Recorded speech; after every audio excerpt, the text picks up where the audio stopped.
Assalamualaikum warahmatullahi wabarakatuh. Selamat sore ya para pejuang cuan dan pejuang sangkutors. Bagaimana nih keadaan kalian semua? Semoga kalian dalam keadaan sehat semua dan saya doakan ya sukses semua buat kalian. Amin. Mantap jiwa ya. Oke kawan-kawan semua ya, tetap secangkir kopi harus selalu ada buat menemani kesempatan di sore hari ini. Dimana teman-teman kalau kita lihat bersama-sama ya untuk kinerja dalam sektor cryptocurrency kali ini seperti yang kalian lihat bersama-sama dari Bitcoin, terus di sini ada Ethereum ya kan dan beberapa altcoin lainnya lah ya.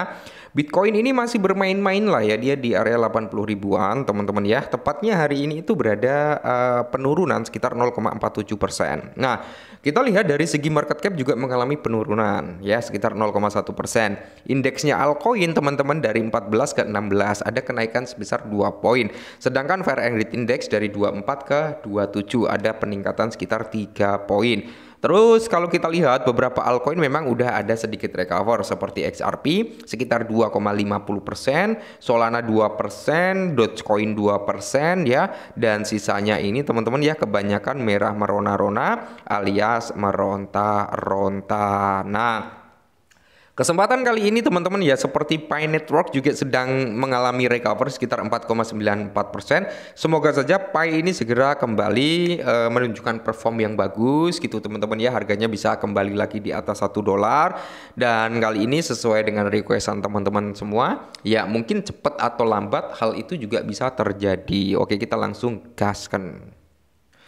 Nah, jadi di sini teman-teman ya, seberapa cepat harga daripada koin Pi itu bisa dapat kembali naik. Ya, seperti yang saya bilang di awal ya, cepat atau lambat teman-teman Pi coin pasti bisa recover. Itu nanti tergantung dari tim yang ada di belakang Pi. Ya, kenapa saya bilang itu tergantung timnya juga gitu kan.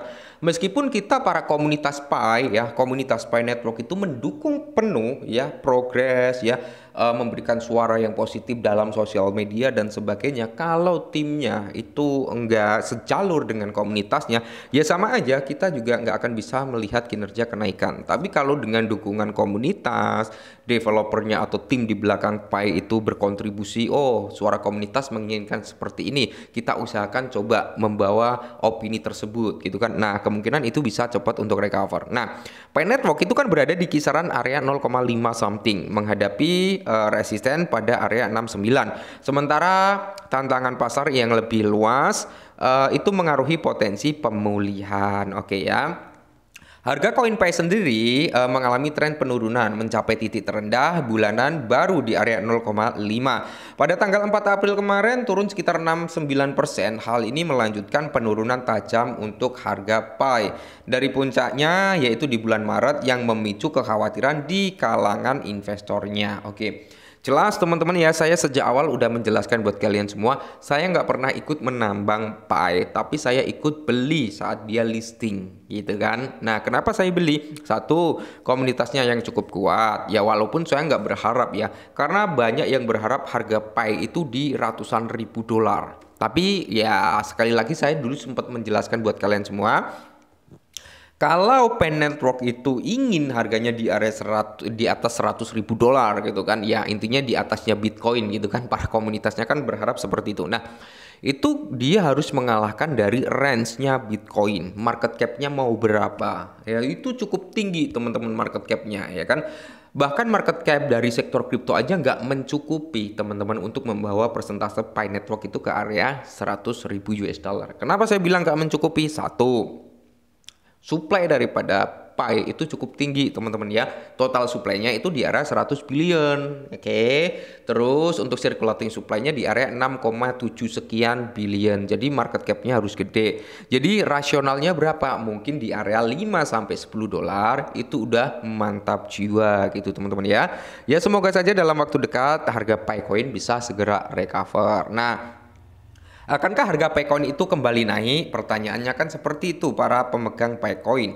Jadi indeks kekuatan atau RSI-nya teman-teman ya untuk koin Pi Networks itu telah turun di bawah 20, menandakan kondisi jenuh jual pada grafik per jamnya ya kan.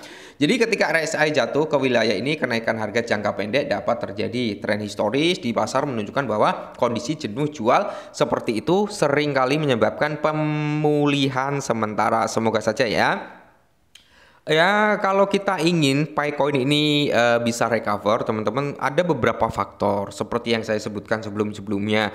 Tiga keinginan komunitas, peta jalan, terus 100 dApps yang siap untuk diluncurkan dan burning, ya kan? Ya, transparansi listing ke beberapa bursa lagi, tentunya yang tier 1. Nah, itu bisa membawa persentase nilai Picoin itu mengalami recover. Faktor pasar yang lebih luas itu juga mendukung kinerja daripada sektor kripto ya, bukan hanya Pi. Saat market udah mulai kondusif, seperti Bitcoin itu udah mulai membaik, ya kan? Ethereum juga udah mulai membaik dan beberapa altcoin juga membaik, itu Pi Network juga akan mulai membaik, saya kira seperti itu ya. Jadi meskipun analisis ini menunjukkan bahwa Pi Network itu mungkin kemungkinan besar akan bangkit dari level saat ini, faktor-faktor di pasar yang lebih luas itu menghentikan pemulihan karena market saat ini dalam kondisi yang kurang bagus ya. Market saat ini dalam kondisi yang notabene buruk juga lah ya untuk perkembangan sektor kripto ya. Mental kita saat ini sedang diuji kembali setelah terjadinya penurunan pada tahun berapa ya, 2023 atau 2022 ya, saat market mengalami crash, Bitcoin dump sampai di area 15.000 US dollar karena keruntuhan daripada FTX ya. Itu kan naratifnya ada dua yang membuat market waktu itu downtrend parah ya. Yang pertama, ya kan, crashnya daripada Luna yang saat ini menjadi Luna Classic, atau ya bisa dikatakan itu terjadi karena ya kesalahan dari timnya juga bisa, itu kan karena sistem minting ya, itu terjadi hingga akhirnya apa, bukan hanya stabil koinnya tapi tokennya juga dump, yaitu Luna yang saat ini menjadi Luna Classic. Yang kedua, keruntuhan daripada FTX teman-teman itu menghantam Bitcoin sampai di area 15.000 US dollar ya, tapi saat ini udah mulai recover, bahkan membuat ATH ya kan masih bertahan di area 80-an. Semoga native bullish segera terjadi teman-teman ya. Nah, crashnya kali ini atau penurunan atau sideway-nya Bitcoin kali ini ya karena memang perang dagang yang sedang terjadi. Mungkin nanti kalau indeks impor ekspor itu mulai berkurang, mungkin dari beberapa negara mungkin akan melakukan pertemuan untuk membahas tersebut, untuk menstabilkan tersebut. Ya mungkin kalau ada titik temu, harga daripada sektor kripto juga akan bisa terdampak daripada hal-hal tersebut. Nah, kita kembali ke Pi Network kali ini. Apakah Pi Network ini bisa kembali bangkit lagi? Ya, saya kira dalam waktu dekat atau lambat, teman-teman ya, Pi Network bisa recover di atas $1 ya. Jadi kalau nanti Pi Network udah ada di area $1 dan kalian udah profit juga, silakan untuk taking profit, teman-teman, seperti itu. Saya nggak menyarankan untuk ditahan-tahan kalau udah cuan. Ya intinya kita kan bermain kripto untuk cari cuan. Jadi kalau udah cuan ya ditarik. Walaupun cuannya nggak seberapa, setidaknya kita bisa merelokasi cuan kita ke altcoin lainnya gitu ya. Oke, mungkin ini dulu. Semoga bermanfaat, tetap semangat dan salam cuan.